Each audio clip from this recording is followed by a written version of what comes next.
پاؤں اور ہاتھ میں بیڑیاں، قیدیوں والے کپڑے۔ سر، میں وینزویلا کا صدر ہوں، مجھے اغوا کر کے۔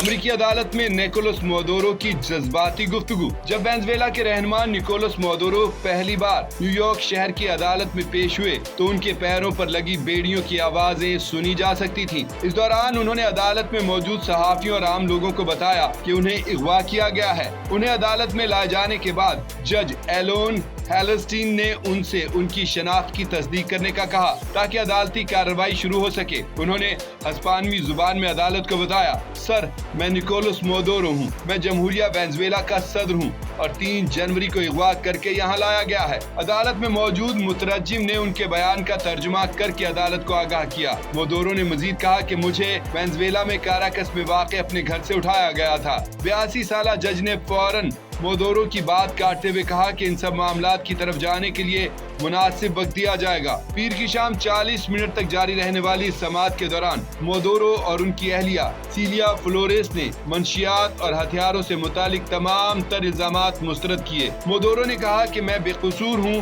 میں ایک اچھا انسان ہوں۔ فلوریس نے بھی کہا کہ میں بالکل بے قصور ہوں۔ نیلے اور نارنجی رنگ کا جیل کا لباس اور خاکی پتلون پہنے ہوئے دونوں میاں بیوی نے سماعت کے دوران ہسپانوی ترجمہ سننے کے لیے ہیڈ فون لگا رکھے تھے، جبکہ ان کے درمیان ایک وکیل بیٹھا ہوا تھا۔ پیر کی کارروائی کے دوران مادورو کا رویہ پرسکون اور چہرہ جذبات سے عاری رہا۔ سماعت کے اختتام پر حاضرین میں بیٹھے ایک شخص نے اچانک چیخ کر کہا کہ مادورو اپنے جرائم کی قیمت چکائیں گے۔ اس پر مادورو نے ہسپانوی زبان میں اس شخص کی طرف مخاطب ہو کر کہا، میں ایک صدر ہوں اور جنگی قیدی ہوں۔ اس کے بعد سیکیورٹی اہلکار اس شخص کو کمرہ عدالت سے باہر لے گئے۔ عدالت میں موجود دیگر افراد کے لیے بھی یہ کارروائی خاصی جذباتی تھی۔ امریکی وفاقی عدالت نے اس ہائی پروفائل کیس کی آئندہ سماعت 17 مارچ کو مقرر کر دی ہے، جبکہ عالمی برادری اور وینزویلا کے عوام کی نظریں اس مقدمے پر جمی ہوئی ہیں، جو نہ صرف قانونی بلکہ عالمی سیاست کے لیے بھی ایک اہم موڑ ثابت ہو سکتا ہے۔